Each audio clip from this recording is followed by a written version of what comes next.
నువ్వు కష్టంగా ఉంది, అత్యవసరం అంటేనే కదా ఇచ్చాను.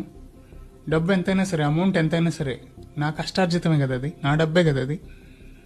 ఆ డబ్బులు తీసుకునేటప్పుడు ఉన్న వినయం, బాధ, సౌమ్యం ఇవన్నీ తిరిగి ఇచ్చేటప్పుడు కోపం, చిరాకు, లెక్కలేనితనం ఇలా ఎందుకు మారిపోతాయి?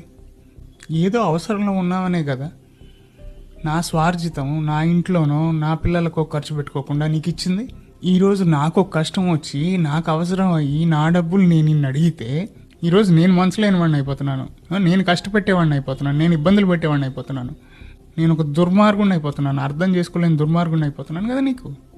ఈ అప్పు చేబుదులు అనేటివి మనకు అత్యవసరాల నుంచి కాపాడే సంజీవిని లాంటివి.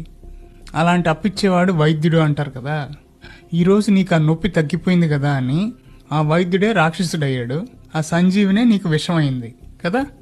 ఒక పక్క ఫ్రాడ్ యాప్లు పెట్టి అమితమైన వడ్డీలు వసూలు చేస్తూ, ఇవ్వకపోతే టార్చర్ పెడుతూ ఇన్ని చేస్తున్న జనాలున్న రోజుల్లో నిన్ను నమ్మి ఏ తాకట్టు లేకుండా అవసరం ఉంది కదా అని అప్పిచ్చి నేను అమాయకుణ్ణి కదా.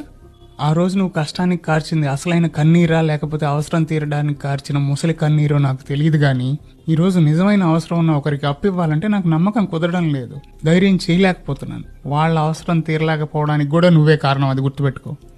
అవసరం అని ఎవరన్నా వచ్చినప్పుడు అప్పు ఇవ్వడంలో తప్పు లేదు, కానీ అది ఎవరికి ఇస్తున్నాము, వాళ్ళకి అర్హత ఉందా లేదా అనేది ఆలోచించుకోవాలి. తర్వాత మనం కూడా కొన్ని రూల్స్ లాగా పెట్టుకోవాలి. ఎవరికన్నా చేబుదులు ఇచ్చే ముందు నెంబర్ 1, నువ్వు ఎవరికన్నా సాయంగా డబ్బులు ఇచ్చేటప్పుడు అది అప్పు కావచ్చు, చేబులు కావచ్చు. ఒకవేళ ఆ డబ్బు తిరిగి రాకపోయినా నీకేం కాదు, అవతల వాళ్ళు బాగుంటే పర్లేదు, బాగుంటే చాలు అనుకుంటే ఇద్దాం.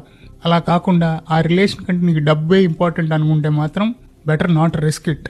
నెంబర్ 2, ఆ ఇచ్చే మొత్తం మనకు తలకు మించింది కాకుండా అయ్యేటట్లుగా చూసుకుందాం. నెంబర్ 3, ఇచ్చే ముందే వాళ్ళ అవసరాలు ముఖ్యమా మన అవసరాలు ముఖ్యమా ఒక్కసారి బేరీజు వేసుకుందాం. ఎందుకంటే పక్కనోడికి పకోడీ తినిపించడానికి మన ఇంట్లో వాళ్ళని పస్తు పెట్టకూడదు కదా.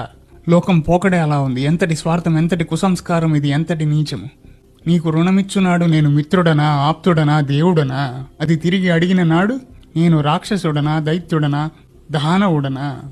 ఎంతటి స్వార్థం ఇది, ఎంతటి కుసంస్కారం ఇది, ఎంతటి నీచము. నా నమ్మకం చాలా విలువైంది, అది అర్హత లేని నీళ్ళలాంటి వాళ్లపైన వృధా చేయదలుచుకోలేదు. అందరం గుర్తుపెట్టుకుందాం నేస్తమా. జై హింద్.